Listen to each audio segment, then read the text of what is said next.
Hey, hey, Hello, hi. you all right, Chris? How are you, Jack? You all right, mate? Yeah, good, mate. Can you hear me well? Yeah, am I all right? I've lost my Yeah, headphones, so hopefully this is all right. no, we're good. We're good. Well, Brill, hello everyone. Thanks so much for joining us. Just a couple of things. Do jump into the chat box. That is there for us to all get to know who's here, see you guys chatting away, and do ask any questions at all at any point in that chat box. We're happy to answer them. Most of them we are going to save to the Q&A at the end, but please do ask them as we go along, and we'll be collating them all, and we'll get those answers into you. So if you think of something, stick it in the box. But for the meantime, whilst people are joining us tonight, jump in the chat box, say hello, say who you are and whereabouts you are. We'd love to know who's here, and yeah, how cold you are basically. How's your week going, Jack? Yeah, cold. Yeah, exactly what you said. I'd done my tax return today, so that was fun. Oh man, so you But need I'd you rather need be this to inside pick you up. today. Yeah, yeah. Get my farming head back on it and talk about these tools, which I'm excited to talk about because it's showing people the window on how to use these tools, why they're worth it, and then also talk about our favorite tools as well, whether they're the old ones, the new ones. I mean, we've all got a few favorites as well, like I'm sure everyone does, but yeah, sometimes it's the old trusty ones that do the job. But yeah, I'm looking forward to this, and you've put together a nice little slideshow as well, so it's just going to be a nice view as well as chat as well. Good stuff. Joe, thanks for jumping in the chat box. Hi everyone, I'm Joe from the Scottish Highlands, where we are a balmy 7 degrees. Yeah, That would be luxury right now. yeah, Costa del Scotland, Ireland. It's 3 degrees here, but felt like -10 today. It was something in the air today. It was so bitter. And I mean, I'm not really one to complain about the cold too much. But yeah, really felt it today. Absolutely. Well, do keep jumping into that chat box. Do keep asking questions, guys. We really want to get those questions in throughout this. But seeing as it's gone 7 o'clock, let's crack on. If anyone comes across late, we can check their Yeah. tickets, see what time it said on it. But let's get going. Yeah, we've got Chloe from Reading and Joe from Yorkshire as well. A lot warmer this week. I wish it was Wonderful. the same. Yeah, Chloe, I think you're in the same line as me, Dan. I'm in Essex and just across the M25, it's freezing. Well, Right. a little bit of what we want to cover today. So we're going to talk about the evolution of tools, how tools have changed through the years. Jack touched on some of the old trusty ones, but there's some of the newer ones and how our journey has changed with tools a little bit as well. We want to talk about the importance of having the right tool for the job, the tools we love, as we've mentioned, and a massive like sort of focus on how they helped our growing season and the time that they saved us. And then at the end, we're going to mention a book that both Jack and I really love that helped us sort of think about things a bit different when we were growing. And it's called The Lean Farmer, but I think it applies to anything. If you're just trying to be a bit more efficient on your allotment, or if you haven't got many hours, you only got like 2 or 3 hours to grow food at home, some of the tricks in there that are really going to help you. So that's what we'd really like to cover today. And hopefully we'll get through it in the next hour or so. So just we're really grateful for people to be here. There's a mix of different people tonight that have come along. So thank you to those that have come from the Food Grow Academy. That's really cool. We're really grateful that you're there. But there's people that have come from outside that as well. So we're going to not take over because there's nothing worse than spending 25 minutes of a webinar talking about your journey. But just a little intro to us so you know who we are. So I'm Chris. I was urban farming on several different plots for a few years, for quite a long time. Been growing for like 8.5, 9 years now. But that led to me starting an ecological farm in 2019. I turned a field into a home, a cold home, but we won't go into that, and a veg farm, and we grew and delivered 4,500 veg boxes in 3 years. That's moved us into what is now the Food Grower Academy, and I'm now consulting on new growing projects, and I'm really excited to be studying the soil food web to be a soil food lab technician and consultant, which really means I'm studying the science of what's underneath our feet. And that, for the Food Grower Academy members, you're going to feel the real benefit of that because I'm going to be sharing that knowledge to you. And every lecture I'm doing at the moment is blowing my tiny little mind. So I'm excited to share that. Jack, let's talk about you, man. Yeah, so yeah, my journey started in Australia. I done a work visa out there back in 2013 to 2015. So in my first year there, I was spent 3 months on a farm, but I lucked out and worked on a permaculture farm. Never heard the word, but I really rated everything this guy was doing. He was a soil scientist. His wife was into biodynamic farming as well, so following the moon cycles, making lots of tinctures from all the herbs, and it just fascinated me how they had, like, the whole farm was an ecosystem, which was very fascinating. And then that inspired me to, like, when I come home at the age of 25, got an allotment, and all my friends gave me a lot of grief. They were like, "What, you turned into a hippie or something?" And then, but I was really, really passionate about starting to grow my own food, the taste. I was realizing we didn't have as much access in this country as in Australia to good quality organic food. So I started growing, and then that word permaculture kept cropping up. So clicked on Google, and the first hit was Costa Rica, and there was a course actually in 3 weeks' time. So I booked it, ended up working out in a studying in the middle of the jungle in Costa Rica, and learning all about permaculture. So just a holistic way of working with nature in the best ways possible, so we don't need to use chemicals. But yeah, this just really excelled my growing ability and how I read nature. So it's now gave me the skills back to the allotment, then onto the farm. So the allotment was a little while longer. Then I started Jack's Patch, a 1/4 acre market garden in Essex, where I was selling to restaurants, cafes, farmers markets, and now all that knowledge over the last 8 years since I've been learning about growing. Now I've unfortunately lost the farm, but I'm now involved in loads of other projects as a consultant. Now I'm designing gardens, pubs, universities, and it's just amazing how that journey of growing can take you from, like, starting as a seed, starting with seedlings and starting your first ever growing project, to now growth in your ability to grow food, and you're always looking for more space to chuck more plants in, aren't you? So I think as growers and as people that love growing food, I think we're all addicted to putting food as in any corner we can, annoying our spouses, trying to put potatoes on the windowsill and all that sort of stuff. And I've even tried to grow mushrooms in the bathroom, so that's always going to tick someone off. But yeah, it's really cool. So now I'm growing a lot more, and yeah, I'm looking forward to teaching you guys tonight a lot more about tools, and we're heavily focused on that.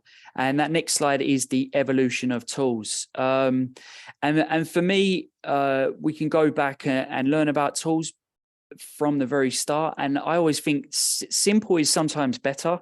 We're going to be going into some of the REAG tools that have really helped us, me and Chris, a lot the last couple of years. But you'll always still use those simple tools, whether it's a flick knife, whether it's a pencil to prick out your seeds, using simple upcycled materials. But these little tips and tricks have always been used for years and years and years. And now we're just finding ways on how to use efficiency in the best way. And then when you see how some of the tools are developed, they're developed on systems that have been going forever. And we'll talk about that a little bit later. Do you want to jump in at all, Chris, with this as well? Yeah, I mean, I think part of the evolution of tools for me as well is my evolution with them. Like I think when we were just doing our garden, and then we expanded to the allotment, it was like we went from one spade, one fork, and didn't even have a wheelbarrow. I had one of those. I think I had a trolley that I once took to a festival. So I had about 3 wheels and just about managed to get my stuff to the allotment. And then we expanded into like a couple of spades. And then when we started the farm and we went through the dreaded lockdowns, we were able to have volunteer days. And then we needed loads more stuff. And just the tools sort of evolved through our journey as well. And I think you find that as you try new things, you're like, oh, I haven't got enough space for potatoes, but I could get some potato bags. And then you got those. And then you're like, oh, I want to do a bit more into the winter, right? I need some fleece and I need some hoops and I need some sandbags. So those things do evolve with your growing journey. And not necessarily just from the caveman, which is just a picture I quite liked. Yeah, I totally agree with that. I think there's always better ways to do it. You start, for example, for years I was using the plastic cell trays, but now I think both of us have got like the hard plastic, and we just know that really easy to wash and we'll have them forever. Me and Chris, even when we were together, we actually ran one over with my van, and it was fine. It didn't do anything. I think plastic's one of those, sometimes those necessary evils in a garden where you end up thinking, wow, I'm actually accumulating quite a lot of it. But there's tips and tricks in ways to like upcycle things in certain ways, or you just spend that little bit more money to get the right qualities, the right quality equipment that will just last, and get that longevity from it. Absolutely. Well, I really like this quote. It's one that, well, we're actually not sure who said it, so I've put both names in there to give them both credit. But if all you have is a hammer, everything looks like a nail. And the reason I say that is that it sort of applies to me if you think of that hammer as a spade. So if all you've got is a big spade, all you're going to do is dig big holes. And that's not always what you need, especially if we're no dig, for example. You're going to invert soil layers. If you just need, you might dig a massive hole when your plant's only tiny, and you could just stuck a pencil or a couple of fingers in to make the hole. And that applies to everything. And I think that's a really sort of a nice quote to think about, in that there is a really nice sort of a really lovely feeling when you've got a tool that you can use for lots of things. But as much as we try to simplify food growing, it can be fairly difficult sometimes. It can be complex. We're trying to simplify it as much as possible for the academy, but there are different crops need different things. And that's where this picture comes in. You're not going to get that screw into that hole with that spanner. It's just not going to work. As much as sometimes if I've only got a spanner, I might try and force it to work. And it's the same with tools. So there's something really sort of important to say that there is a right tool for the job. But historically, we've gone too far.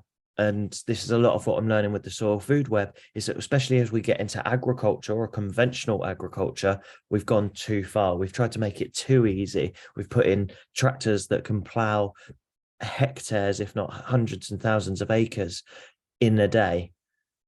And they do it 8 times a year because that makes it easy. And that actually is having a direct impact on our soils. It's having a direct impact on nature. So I'm just trying to say that there is a right tool for everything, but there's also a fine line and a fine margin. And so to set the boundaries of what we're talking about today, we're not going to be talking about tractors. We're not going to be talking about, we really enjoy these tools, and we've partnered with REAG Tools because it stands for Regenerative Agriculture Tools. And I think that applies to every level of growing. We're working alongside nature, and so we want tools that do that as well.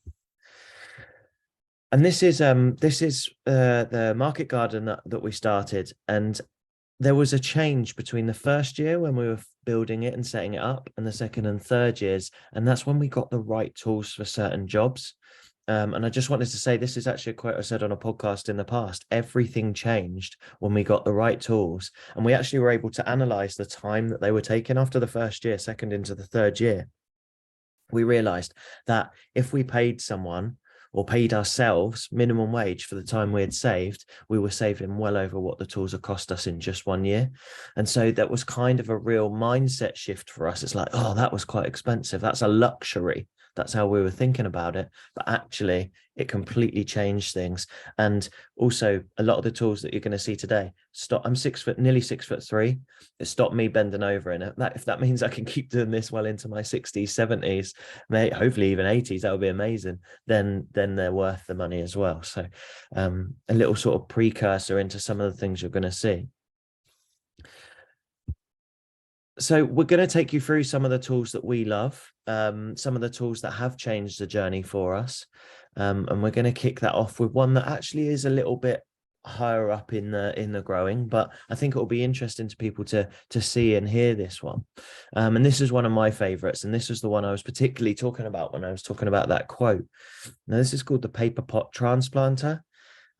Basically, it's a series of trays that are made from paper. They're made from paper and card that are glued together with most countries signed off organic. It's just a case of getting it approved, but it is organic paper and cardboard, organic glues, and it allows you to seed exactly the spacings that you need. It grows up in that tray, and then you put it into this pull along transplanter, this red metal thing you can see in the photo. You pin it down and it pulls that tray apart into the right spacings and buries the plants exactly where they need to be. It sounds like voodoo magic, and if you see a video, it kind of is. But to give you the idea of like the right tool for the job, we actually worked out that it takes about 15 minutes to seed a tray. And that became 3 minutes because this tool comes with a drop seeder. So you sort of wobble the seeds around to a load of holes, press a button, and it drops them all into the tray automatically. So we're saving 12 minutes on each tray there. And then you're looking at transplanting it by hand took an hour at best. And we were cutting that right down to like 15 minutes-ish, I think. So we're saving loads of times, 57 minutes per tray that we're putting out. Now, when we looked at just beetroot across a season, we were doing 24 successions, and each time we were planting 2 trays. Now, you might not be doing that many, but just to put this into perspective, 27 hours we saved by using this tool just on 1 crop. And then we plan to use this on 5 crops, on things like lettuce, on spring onions, and various other things. So we were looking at 135 hours. And just going back to that equation I talked about earlier, if we were paying someone, that's 1350, that's 1,350 quid. So we made the cost of a whole kit of this. We were making money back after the first year. So if you are a market gardener, or you well, if you have money to splash, or I just wanted to get across this idea that these things are beneficial and that there is a right tool for the job. This tool isn't right for every job. It's not right for planting brassicas because we don't do enough successions of them in a year to make it worthwhile. They've got bigger spacings, for example. So this was one that was right for this job, not right for every job. Next one is the Jang Cedar. Again, this is if you guys are aspiring to have a market garden or just a bit of a larger space where you want to grow rows of things and enough to sell at the markets or commercially. But this is such a time saver. It's got some cogs on it, like a bike, like gears, and you can set them at a different level. It's got also different rollers per seed. So one roller would do carrot and lettuce because they're the same shape of seed. Another one would do spinach and radish, for example. Another one would do turnip and rocket. So as long as the seed fits that category, it will drop accordingly, and the gears just set that as well. But this is just such an ingenious tool. It's originally from South Korea. And yeah, just a 30-40 minute job into a 5-minute job, I only had 1/4 of an acre of land. And I remember the amount of bare beds I had that had the crops I just mentioned that needed to go in. And within an hour, the amount of food I put in the ground was phenomenal. And the thing is, it's minimum disturbance. All it is a very shallow plow, and it's just parting the soil. So that front wheel actually flattens any kind of crumbs on the bed a little bit. It'll part with the plow. The seed drops in, so the gears moving with the wheel, and it's dropping plenty of seed. So like hundreds, thousands of carrot seeds are being dropped. And then there's like a shoe that flattens it just covers that hole that the plow's opened, and then that back shoe, it just makes nice straight lines. Again, this is like per bed, so there's not too much intercropping going on here, but this is parts of the farm where you need a lot of the same crop in one place. And it just saves so much time. It's a great little tool. You're going to get maximum amount of plants if you try to do the same with same with your hand and just a hoe, for example, or something to just part the soil. It will just take ages. So it's just a massive time saver, and it just puts it at the right depth. And exactly what it says in the slide, it doesn't take any thinning out whatsoever. It kind of places them at the exact right space that there's no need for thinning out. So again, that's another couple of hours saved during the growing season, and a lot better headache. And it's a lot more satisfying when you can grab a bunch of carrots like that out the ground, bunch them straight away, and you're ready to go. Another thing I will say as well that I learned on a recent soil course is that so seeds are biologically alive. So they were mentioning a lot about, in regenerative agriculture, a lot of tractors nowadays are actually putting compost teas straight onto the seed.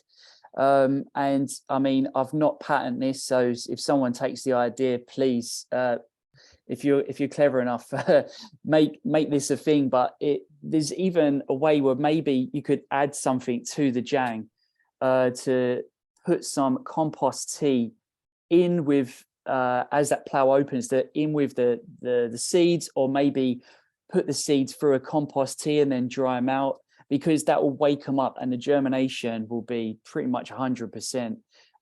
So it just gives those guys a bit of a head start in the early part of their life.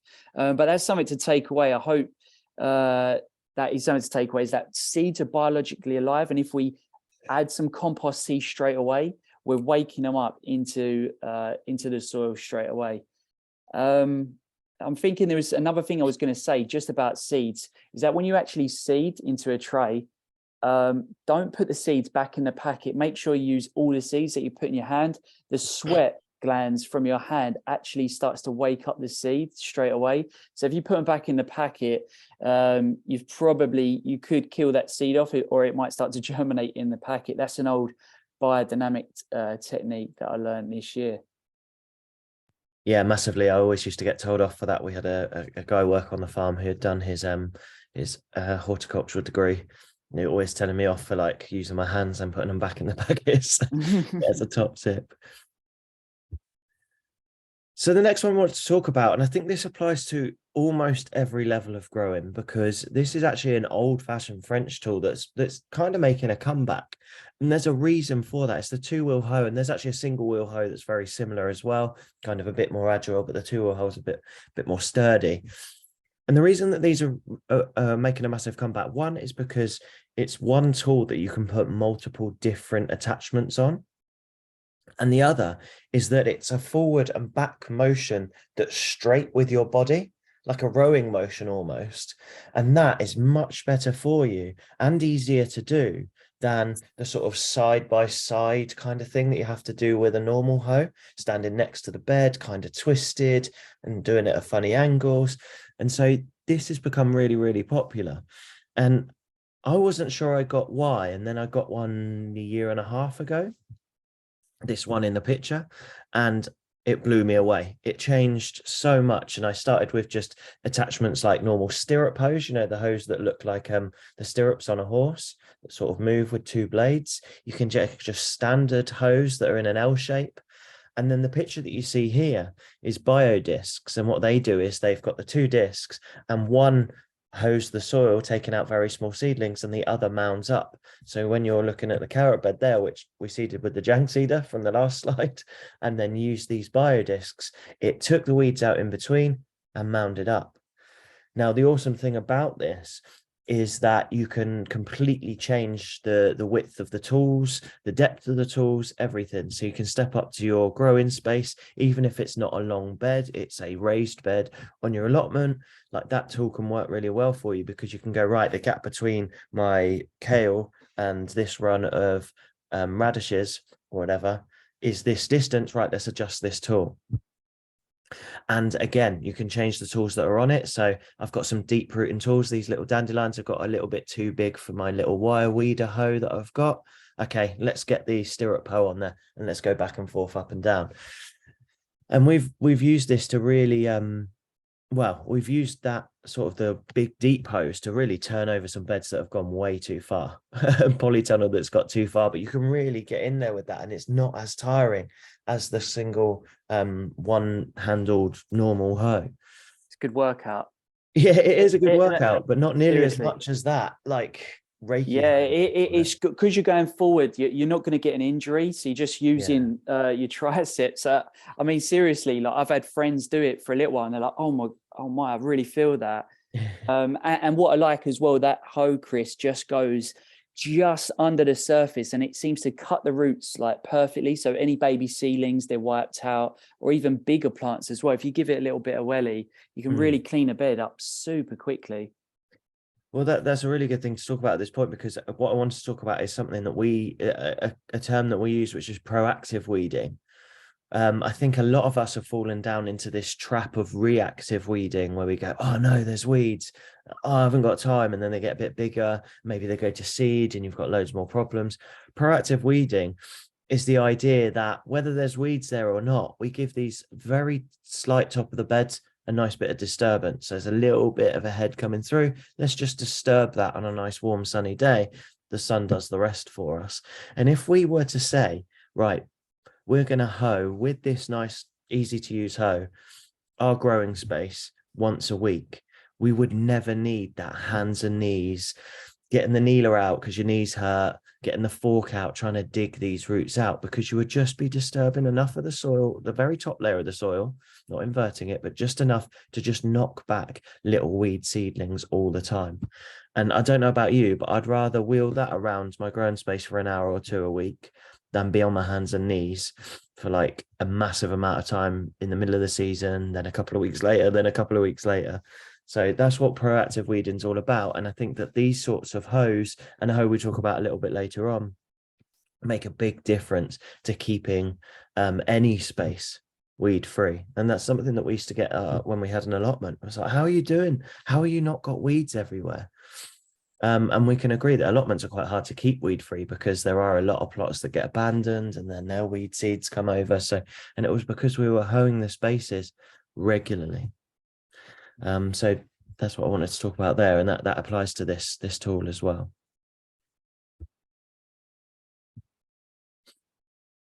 Tilfer.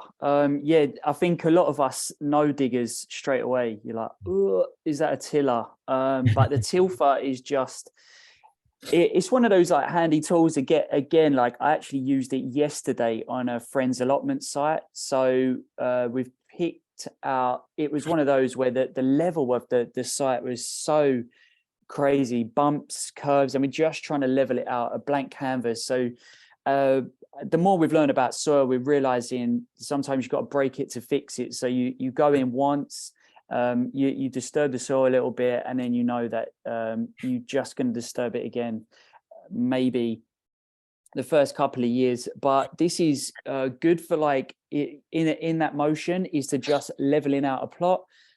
It's just disturbing that top inch, which isn't it isn't like actually tilling it where you're going into the subsoil. So just that top layer, it isn't bad at all for the soil, but it fluffs it up nicely. It makes it easier to work with. And it's like really easy for dibbing and transplanting. I've done it before all my garlic harvests, and they've done super well. It just gives the roots like a nice start to life. But yeah, just leveling, working in any amendments. So if you put any amendments on top of the soil, it's nice to work in. If you just use like a light amount of compost on top of the beds that you've previously done, you can just work it in, and it evenly spaces those that compost across the bed. A lot of these tools are the American model of 30 inches wide. So a lot of them, same with the rakes, they're built for that purpose. So if you do make beds at 30 inches in that style, they're actually perfect. So you need to go up it once. And something that I discovered this year, which is a little bit naughty, is if your bed gets really weedy, if you use it backwards, it weeds a bed like you wouldn't believe. So you just kind of going backwards. Again, that is disturbing the soil a little bit, but sometimes it's a lot quicker than weeding it heavily and pulling a lot of the roots out. It will keep some roots in as well. But yeah, as you can see in the slide, it's just perfect for prepping beds. Great for mixing amendments, and it is that small depth. So a tilfer is definitely, there is a big difference between tilling and tilthing, and we're just making it work for us. But also, it is considered a no dig tool. because we don't want to be disturbing layers of soil that shouldn't be access to oxygen and sunlight. They shouldn't be flipped. They're going to kill a lot of that food soil web. So it's one of those tools. It is you can use rakes and other things that take a little bit longer, but for efficiency, this gets a thumbs up. Yeah, and it's that's your old DeWalt drill, isn't it? Sorry, I'm bringing back bad memories. Jack lost that drill. Man, unbelievably, I broke the new one as well. So Oh no. Well, other drills are available then, but yeah, it's a battery operated drill, so there's no fuel going in there, and you don't need to have a power source at the allotment. So you charge your battery at home, you plug it in, and away you go. Embarrassingly, like I've got the same t-shirt on as in that picture as well. I swear this a bit too much. I think that is a point, isn't it, where we're not using we're not using fumes at the allotment that could potentially pollute the soil as well. And that's another thing. This makes it more accessible. It makes small scale growers using tools that are just hand tools. We may have a drill already in the garage. So it's just adding that to a tool instead of buying like these big tractors. And I think with farming, we want to get more people on the land. We want more people to be involved in growing our food, adding some love to it. So I think that's important. And this kind of reminds me of that quote I talked about earlier. If you only had a fork, then you'd use a fork to move in your amendments, like putting amendments on the top. If you only had a fork, you might use a big fork, and then you've disrupted a whole fork's worth of soil there. So it's the right tool for the job is going to just do that little bit. That's kind of reminded me of that. So these changed my life.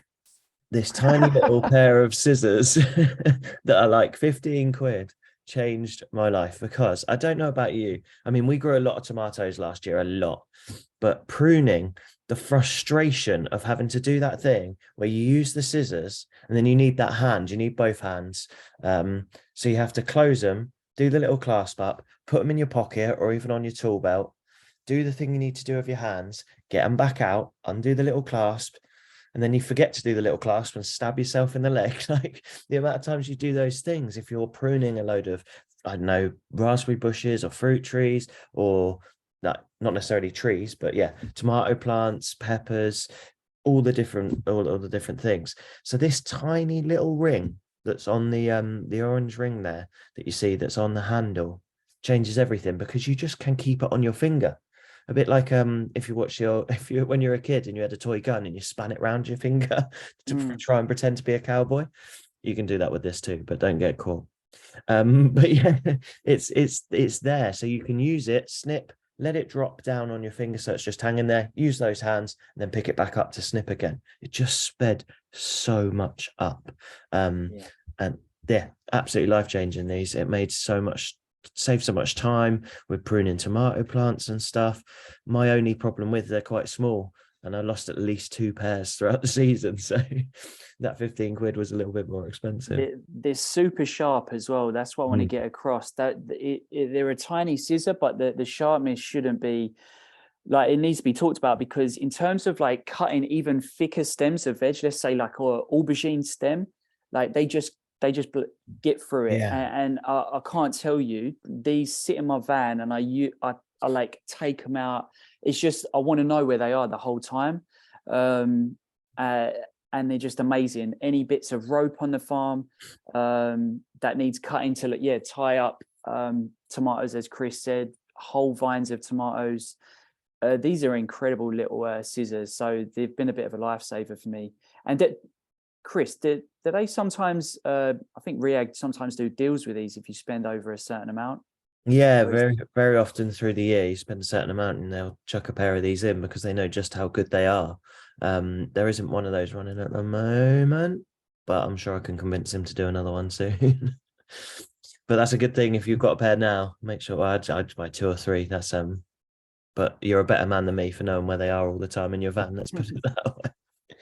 Guys, just to encourage, if you have any questions at all, please do jump in that chat box. We're not near the end, but we are going to have a Q&A session at the end. But ask the questions as you go. We want to make sure we've got a few for the end. Yeah.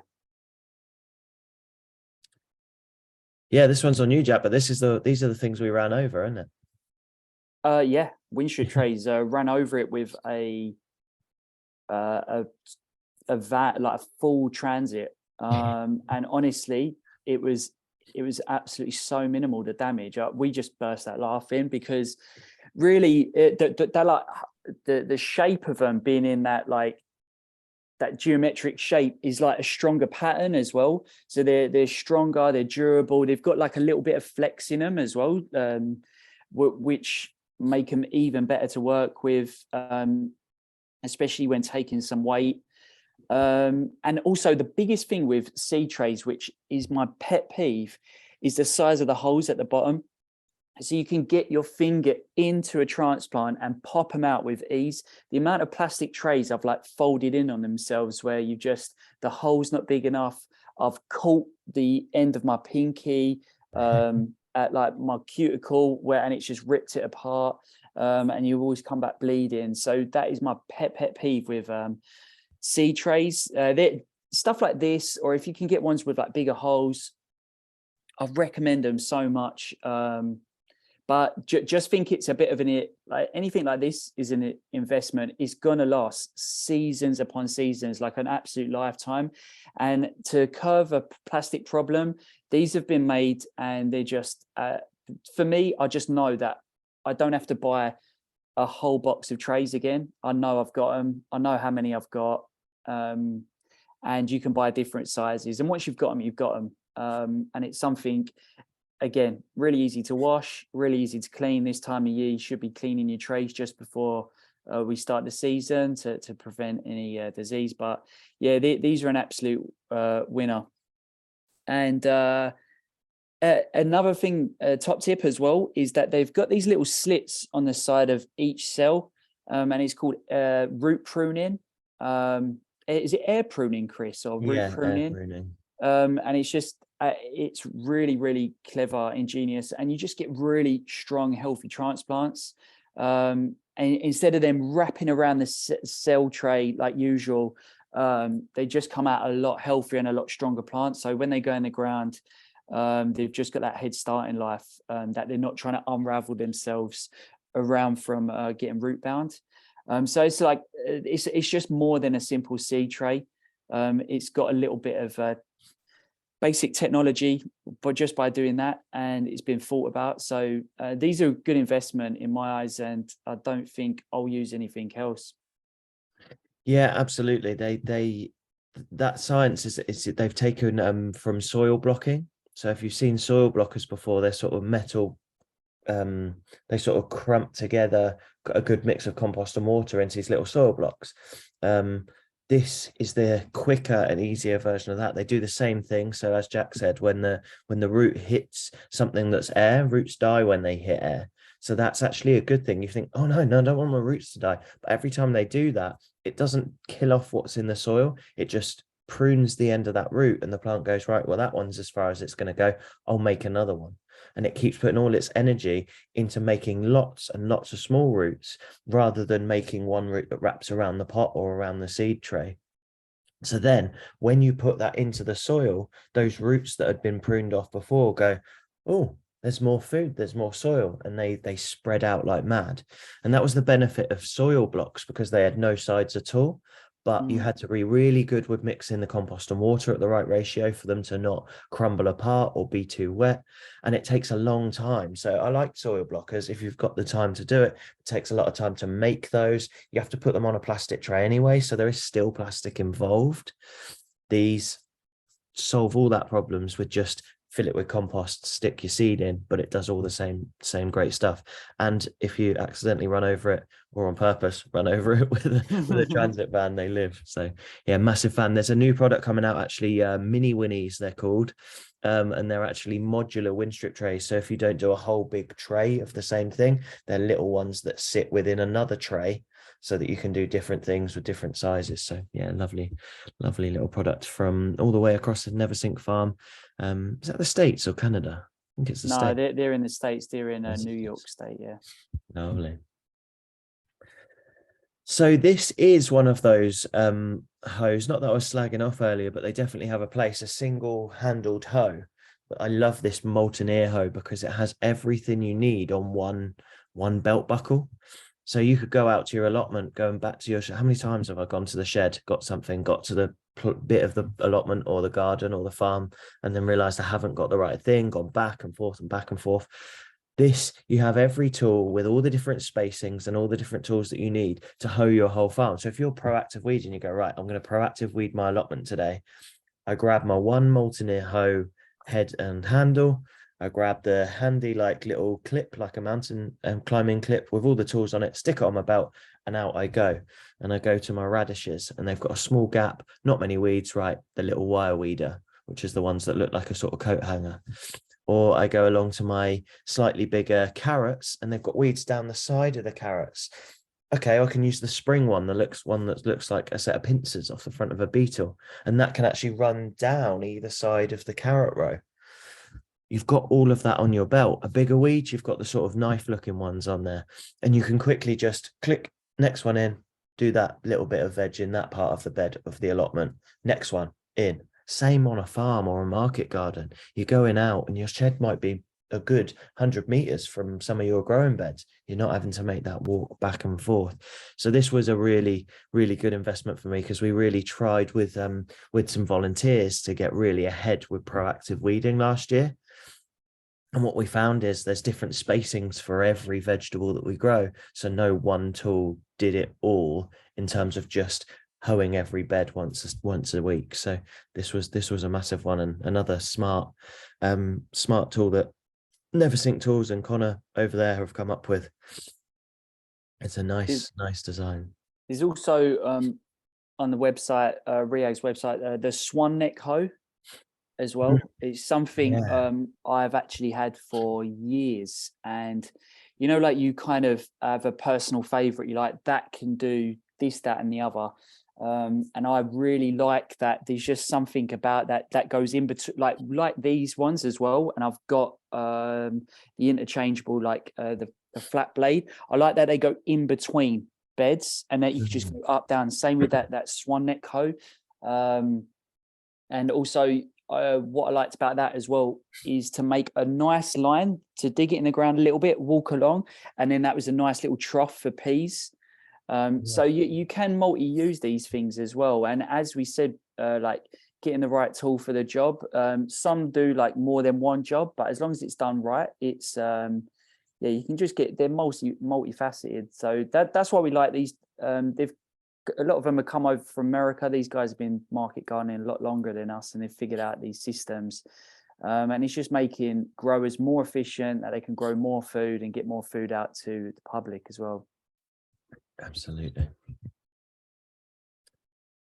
Oh, the trusty broadfork. The trusty broadfork. Again, this really bugged me at the start. That I was like, is this no dig? Is it not? But as we're learning more and more about soil health, those first few years is trying to contact that new compost that you're putting on with the bed underneath, and we're trying to aerate the soil so it's not anaerobic.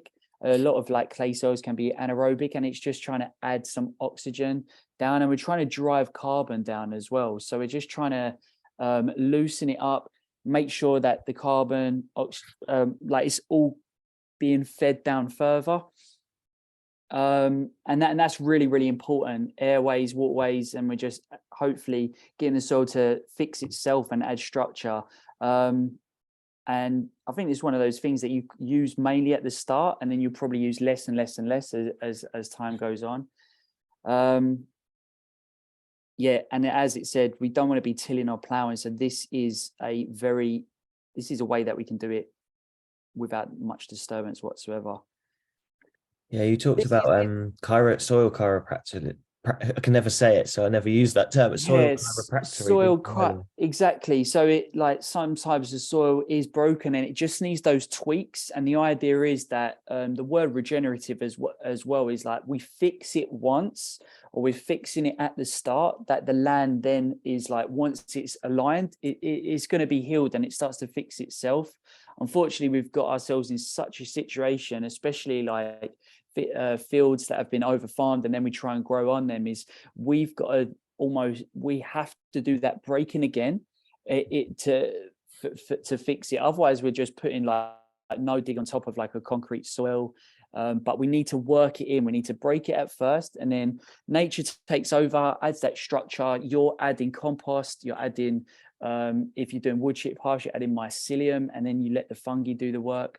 But yeah, while we can, we've got these tools in place like the Trident, like the Broadfork, that really help in those first few years. We like this Trident. This is a new product.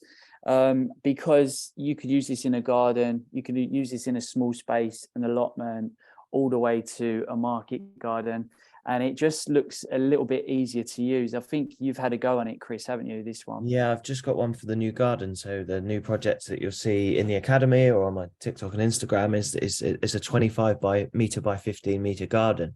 So it's a big garden, but it's not a farm, or it's like the size of 2 allotments, I think. And this is just 3 prongs. So it's, I would say, 45 centimeters ish wide. It's really light, sort of wooden handle. The actual thing that you see there is actually hollow. It's strong as anything, but it's hollow, so it's not heavy. I had a big 75 centimeter wide Broadfork made for me out of scaffolding before, and it was a full workout to use. This is really nice. You just pop it where you want, foot in, just wiggle it a little bit just to aerate the soil. It's lovely. Just I made the mistake of carrying it to the plot, and someone stopped me and was like, "What is that? You look like Wolverine."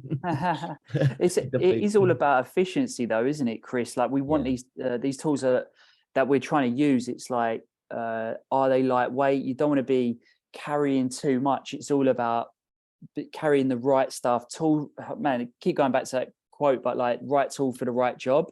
And then that's what you take out when you're doing that job. And then again, you don't want to be lugging all heavy equipment around. I think it's just making market gardening, making gardening, allotmenting more accessible and just more efficient, really. It's all about efficiency, isn't it? To get the right job done. Yeah, for absolutely. the And going back what you said before, this actually I've used the Broadfork to do it, but you can do it with the Trident as well. It was about the right spacings for the crops I was going to put in, so I just dragged it down along the top, and it made some lines for me to work for when I was then going to push the cedar along. So I was like, "Oh, that works." And give it a go, and it worked. So multiple jobs from this tool.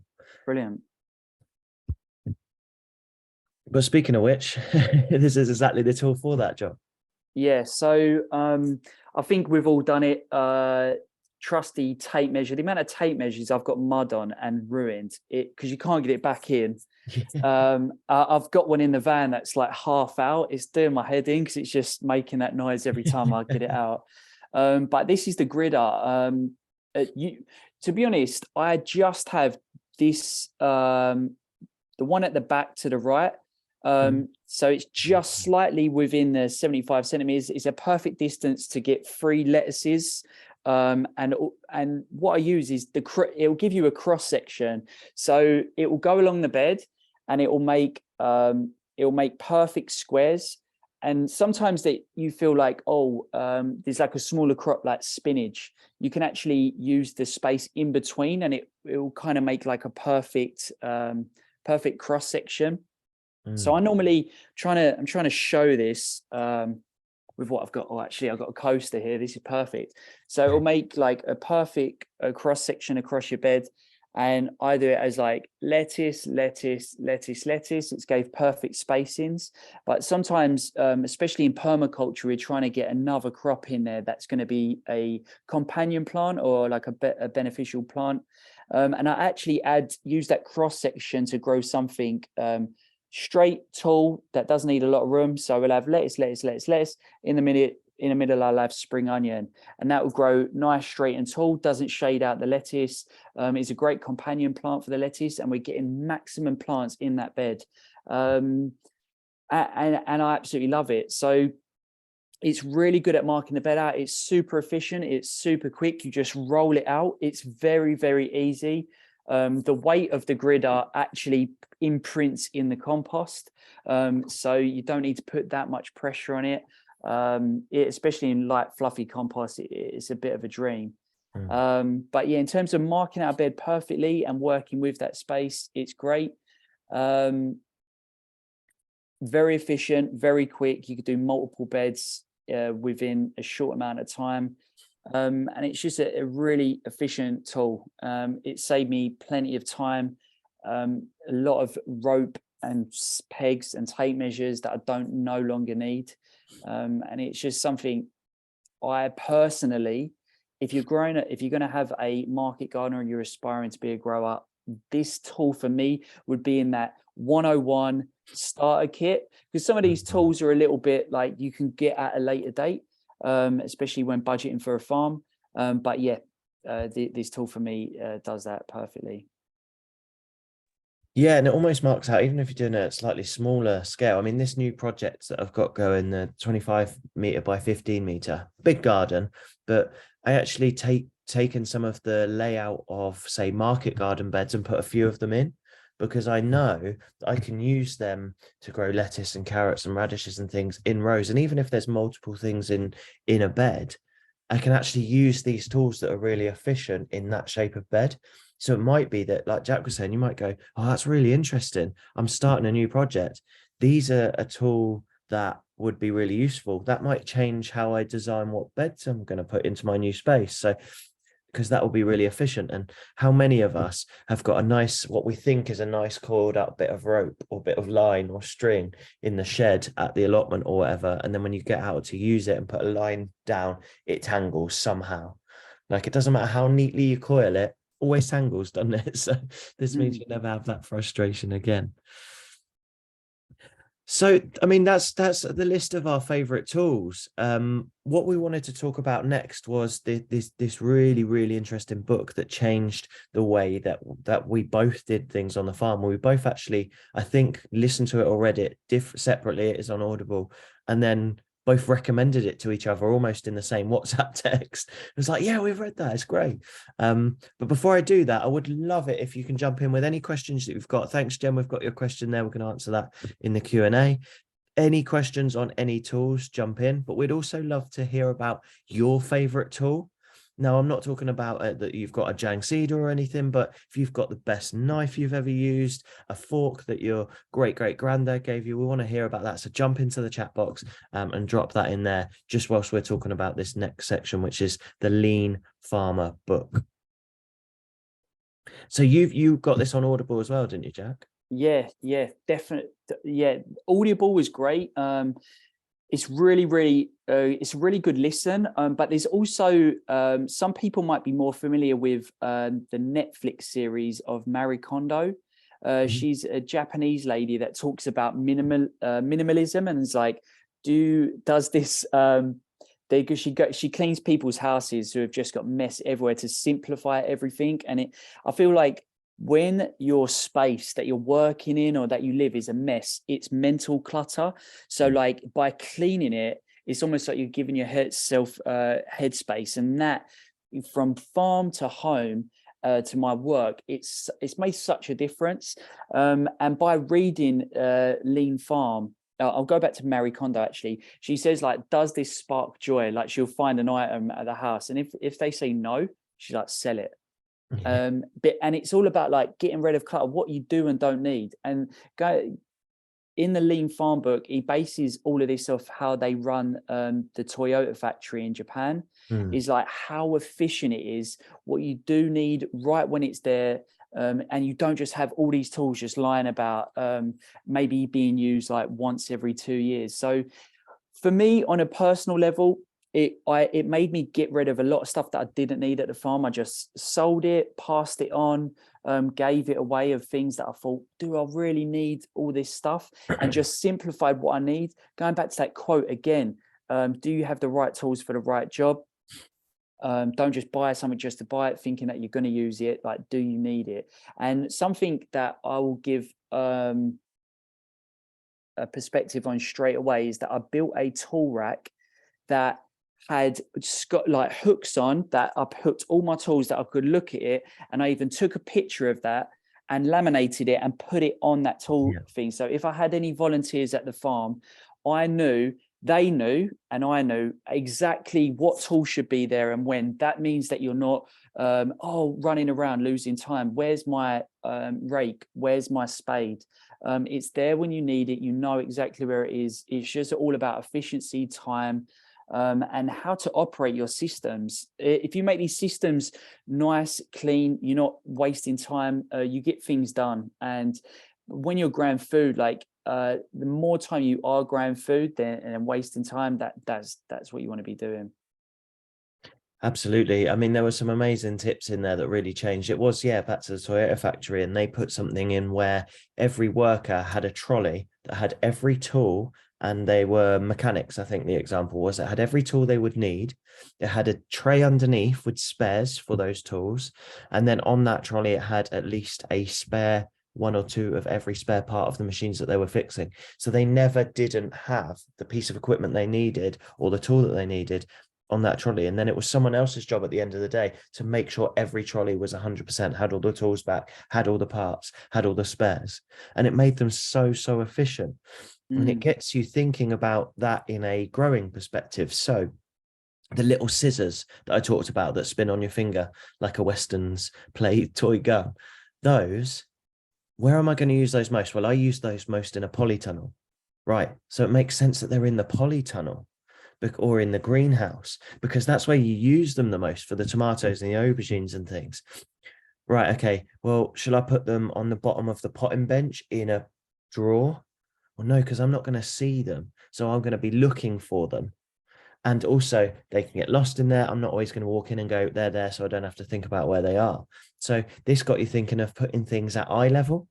And I know people's eye levels vary, but general eye level.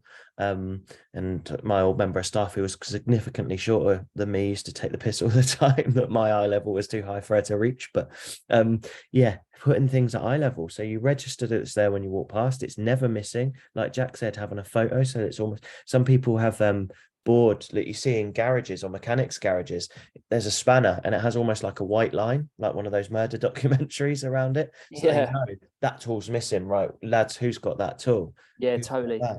And that made a big difference to us, having the tools in the right place and having them at eye level. And there was something I found them on Amazon for my sins, but just metal strip bars that you can screw to the greenhouse or the wall in a shed or anything, and the tools could just go straight on there. It's almost like a slap motion. It's quite fun. We got a bit carried away at see how far we could throw the tool at the magnet bar to see if it's still stuck. But then you're not trying to get the little hook onto the little nail. Little things like that really speed up. And I think this applies to if you've got a really busy season and you're doing thousands of veg boxes, or if you've only got an hour and a half down the allotment at the weekend and you're still trying to feed the family.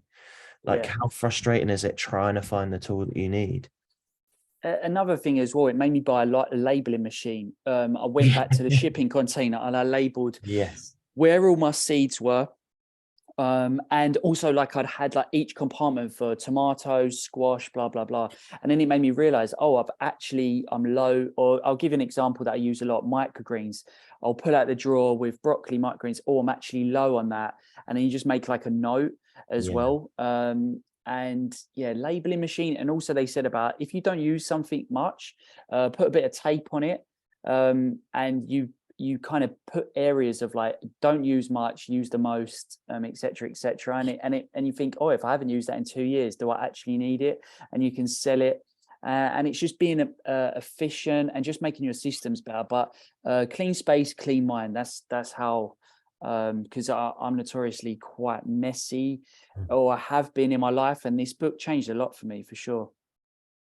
Absolutely. And I just wanted to mention something as well, which is making me hungry, but spaghetti maps are mentioned. Now, this really only applies, or it does apply to existing space, but again, if you're designing a space, so spaghetti maps are something that are used in efficient mapping efficiencies for all sorts. They use them for websites, they use them for new apartment buildings. But the idea is to kind of track in your day how you move around your plot, whether it's an allotment or in your garden, and trying to simplify that, because it takes a lot longer to sort of walk in a multiple S shape or a snake shape to get from your bed to your shed and back to the other growing bed than it does to just do straight lines. And so it makes you think about a layout of your plot, maybe not necessarily nice straight line rows, because in permaculture we don't necessarily want that. But thinking about, right, is the shed or the space where I keep the tools near the block? Again, are the tools that we need in the greenhouse in the greenhouse? And yeah, it was a really sort of mind-changing thing for me, that it really did change how I thought about not only designing it, but then where the tools go, and my tool shed became what Jack's talking about there, the place where the tools that I didn't use very often went. And we used a 2-color coded system. First one was black, then it was red, then it was gone. And that's pretty much kind of what we did. Just had a pack of cheap electrical tape, multicolored electrical tapes that you can get from like the pound shop or whatever, and it worked a treat. So yeah, highly recommend this book. The guy really knows what he's talking about. He's studied a lot, and it's a fantastic book to get your teeth into or to listen to. It's, again, I'm a big, dare I say it, I don't want to give Bezos all the money, but Audible is a product I can't argue with, because I can grow food and listen to books at the same time. So it's a good one that's on there. Should we let's answer some questions? Yeah, absolutely. So just quickly, one of the questions actually was, where is the best place to buy these tools? Now, Reag Tools is a sponsor of the podcast, we must say that, but they are a great company that have taken these tools from abroad. They set up because they were tired of all the Americans and the Canadians and the French having these tools, and we couldn't get them. And Jack, you've actually imported a Jang yourself, and it takes some time, doesn't it? It took a long time to come, but also as well, my dad had to fabricate tools. My dad's a welder, and he fabricated a broad fork. And as amazing as that was, it was just like I didn't have access to them, and I just felt like my systems could have been doing a lot better if I had them. So I've been really grateful that like they're a sponsor of the podcast, but we only work with people that we think are doing the right thing, they care, and also the fact that they're using the tools is just going to make sure that a lot of growers around the country are working efficiently, that they can make money to make it a more viable job and to grow a lot more food. Yeah, and the guys that run it are market gardeners themselves. They have the Mump in Somerset, and you can pray for them because it's currently underwater because the river broke its banks. So they're going to need that broad fork when it comes out. So yeah, one of the answers to questions, reagtools.co.uk, and Insider Knowledge. There's a whole new range of tools coming this year for the smaller grower and the allotment grower, netting, fabric, fleece, all those things. So they're really working to try and make it easy for you to have everything in one place. This is hopefully what you've taken away. Having the right tool saves a lot of time. Think about the tasks that you have, that they take ages or you don't enjoy them. Is there another way of doing it? You can do an hours versus cost benefit analysis to see the return. And look, we're all looking for a way to work smarter and not harder. So hopefully they're the key takeaways that you've had. We really do thank you for this. We're going to have a Q&A in just a second, but just to say, if you have any questions after this, we're still here for you. So if you're an Academy member already, you'll know about the Discord group. Jump in there and ask away. We're there 24/7 chatting away. We're proper geek out on there. If you're not a member, then email me on here and me and Jack will get back to those emails, chris@foodgrower.co.uk. If you're not a member, though, just to say, if you're interested in being a member, we don't do the hard sell, but just to say, if you join, we'll refund your ticket to this webinar. That's all we'll say on it. It's there, academy.foodgrower.co.uk. So let's do them questions, shall we? And as we're answering these, if you think of a question, do chuck them in. Jen said her favorite tool was thermal gloves. Spot on right now. Absolutely spot on. And yeah, we didn't even touch on that, the Hori knife.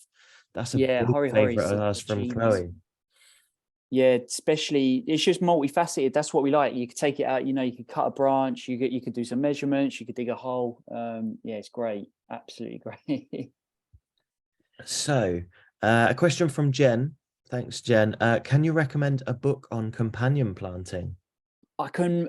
So you know what? There's so many books out there, and not a lot of them give like a solid list. I mean, there's always like sections of a book that will go, "Oh, grow marigolds with."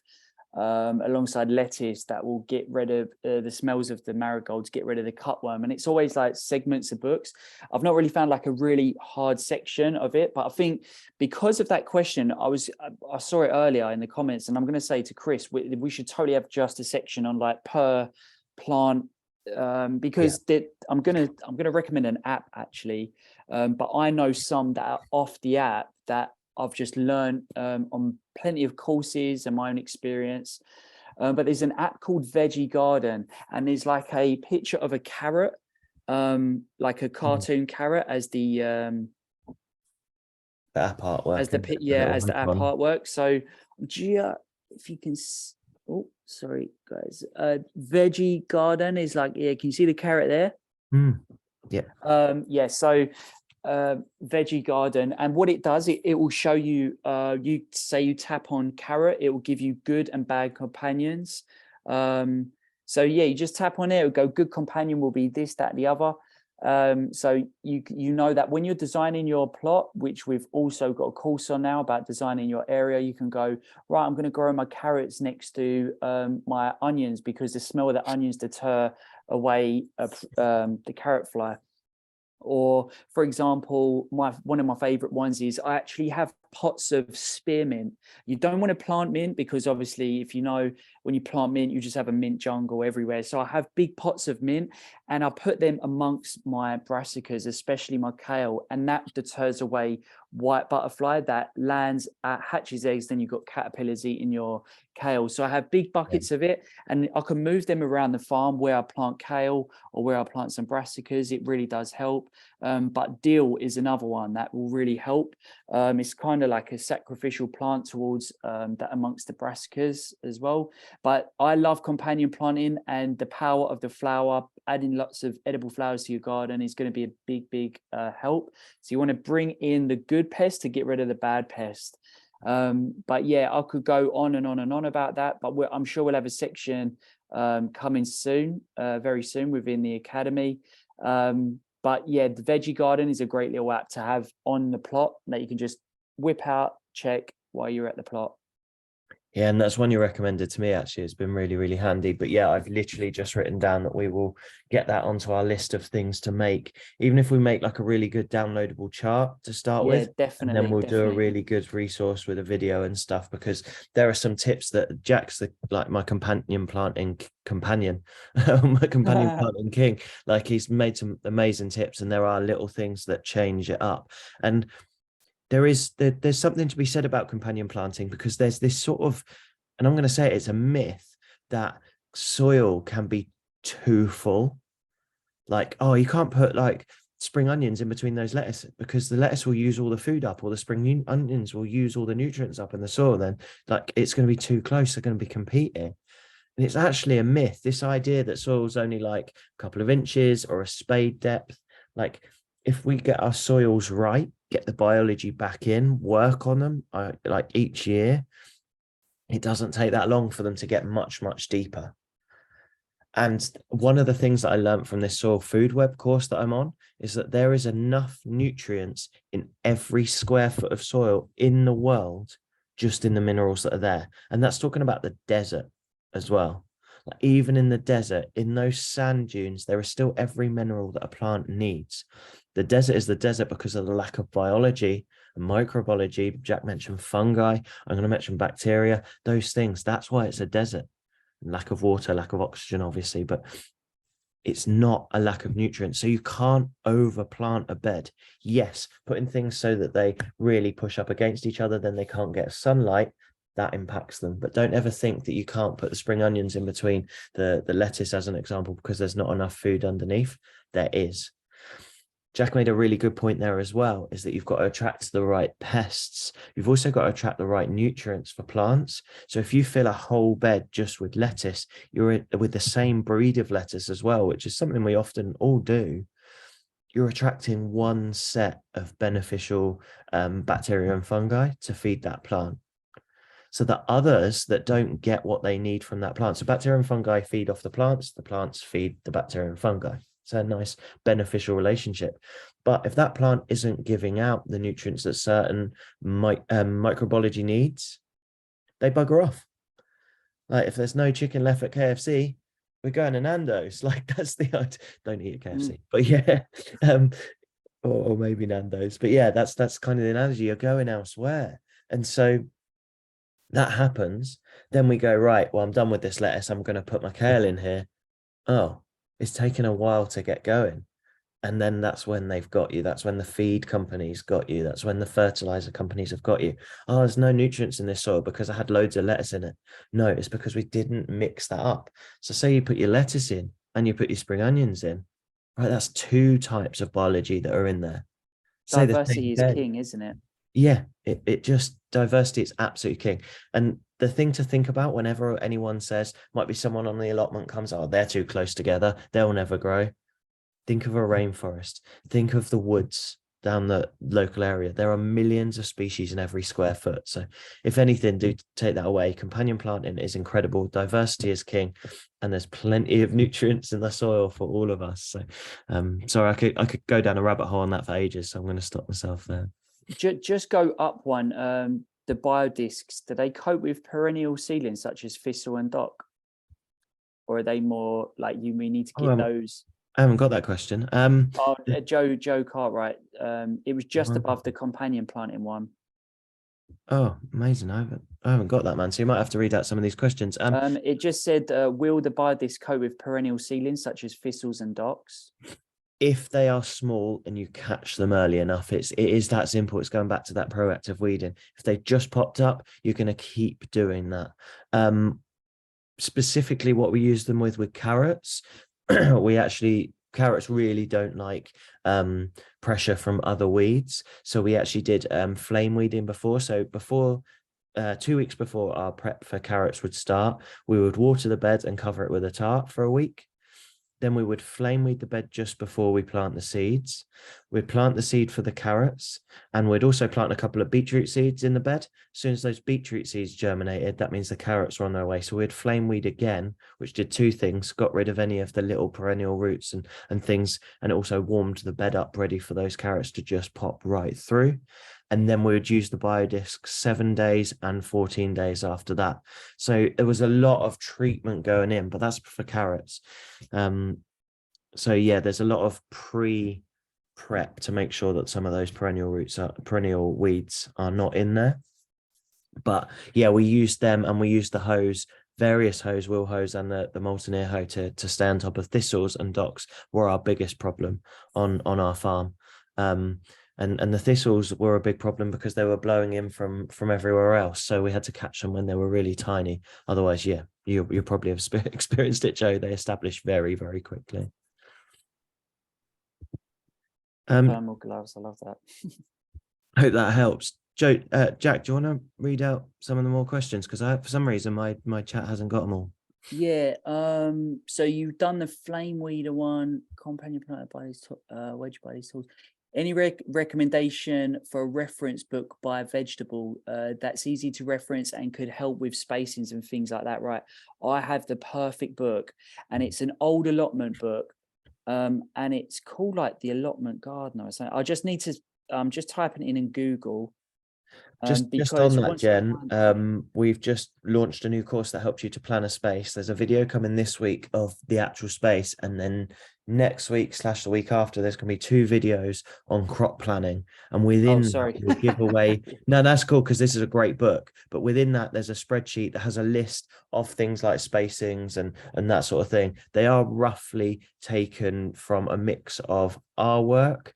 And some of the spacings I used were from J.M. Fortier's book, and then also this book is amazing. Is it allotment month by month? Is it or something?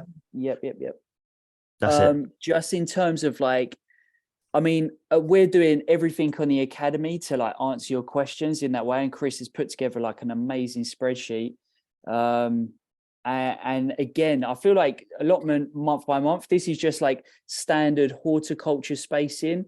And what I like to say is like, these were like the original books for me, but then you start to tweak certain things. So you like, for example, courgettes, it will give you like a massive spacing, like 1.2 meters. Then I started to realize, I can get away with 90 centimeters, for example, and things like that. And you're like, right, I grew the same, but I used slightly less spacing. And sometimes like that, the spacing this end is so that the leaves don't really even cross. Like some of mine touch or whatever. But like sometimes I'm going to stick with courgettes because I'll do something else with that. I'll plant beans. Like I have a big box of beans, and I'll go around the farm and I'll plant them everywhere. And it's not necessarily for them to be eaten, but sometimes I feel like the bean is such a nitrogen fixing plant to the soil. Sometimes that nitrogen may not be available, but I just plant them everywhere. You may get beans, you may not get beans. They might get shaded out early, but you just add in diversity of roots to that bed as well. And I just plant a few beans around my courgettes, and they're super healthy, super green. Sometimes you can get chili plants in between. I always add marigolds and some other flowers like cornflower. Yeah, and there's just other ways of doing it. And we will add that. I will add our own flair to the academy, and hopefully add that biodiversity to your plots, because there's certain tips and tricks me and Chris have picked up along the way, which we think that you cannot necessarily get in like your average allotment book, but things that we've collated through courses and through our own experience, that we can just add that extra va-va-voom to your growing space.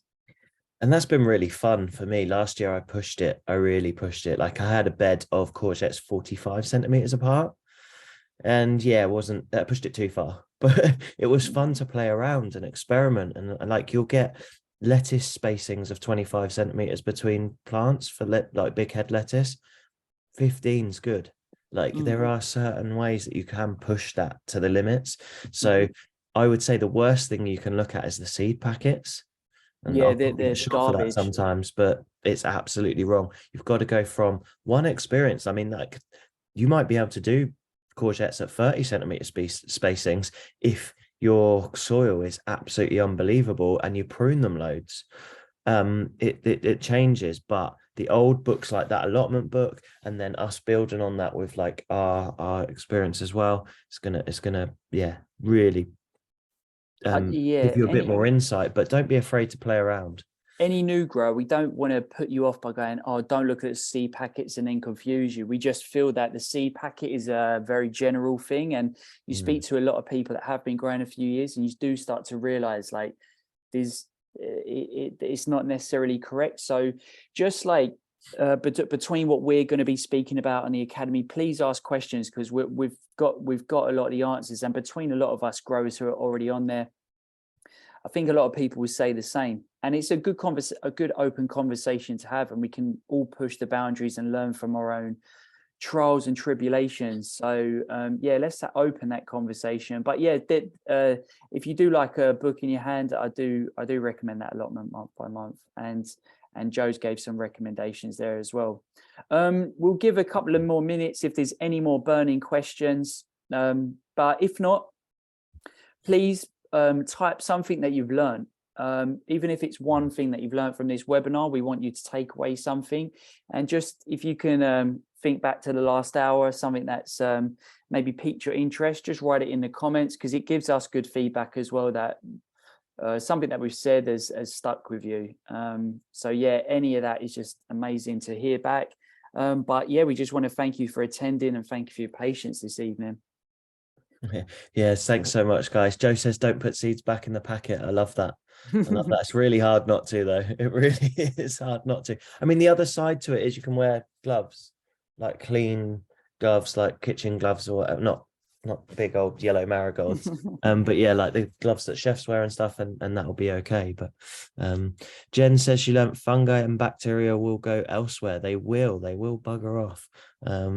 But there is ways of bringing them back. Jack talks about compost teas, which is, something I'm really excited to talk about in the academy at some point as well. Just a note, if you are an academy member, jump into Discord. But if you aren't and you're watching, don't forget you can email us, chris@foodgrower.co.uk, and we will carry on this conversation with you. We are more than happy to do so. Naomi says, thanks so much, guys. Great workshop. I've already made a tool wish list. I love that. Absolutely. Chloe says the right tool changes the game, and it really does. So guys, thank you so much for attending. We've taken up enough of your is it Tuesday or is it Wednesday night? I'm gonna lose my voice, so I have to say thanks so much and good night. Thanks, guys. Cheers. Take care. Bye-bye. Bye.